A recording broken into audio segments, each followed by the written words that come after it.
30 տարում առաջինը, որ կառուցվում է զրոյից, 50,000 գյուղացիական տնտեսությունների փրկությունը, 7500 հեկտար հողատարածքի ոռոգումն ապահովողը։ Կարևոր շտրիխներն ու պատմական թվերն են գրվում հուշաթերթիկում, դրվում պարկուճի մեջ ու հավերժացվում կառուցվող ջրամբարի հիմքում։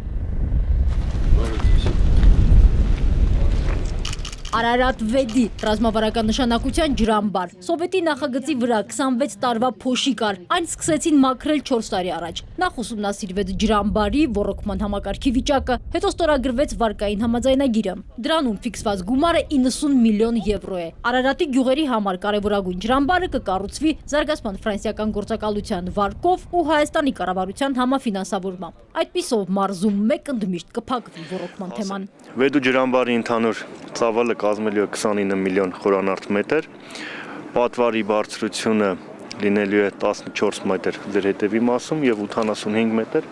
դիմացի երկու սարերը միանալու են իրար։ Նախագծերը նախագահը երկար զնեց, մասնագետները Սերժ Սարգսյանին պատմում են մոդեռն ինչ փորձ է կիրառվելու, ինչպես է երաշխավորվելու կառույցի արդյունավետությունն ու անվտանգությունը։ Այսինքն սա ակնհայտորեն տնտեսական արդյունավետություն ավելացնող է։ Ջրամբարի կառուցումը կլինի մի քանի եռնեկ մի տեղում։ Տարեկան 1 միլիարդ դրամ կտնտեսեն, որ հիմա ծախսում են 15 պոմպակայան շահագործելու վրա։ Ունենալու ենք ոռոգման հետևանքով շուրջ 3200 հեկտար հողի ավելացում, որի 75%-ը հիմա ոռոգվում է մեխանիկական կերպով, իսկ դա նշանակում է էլեկտրականության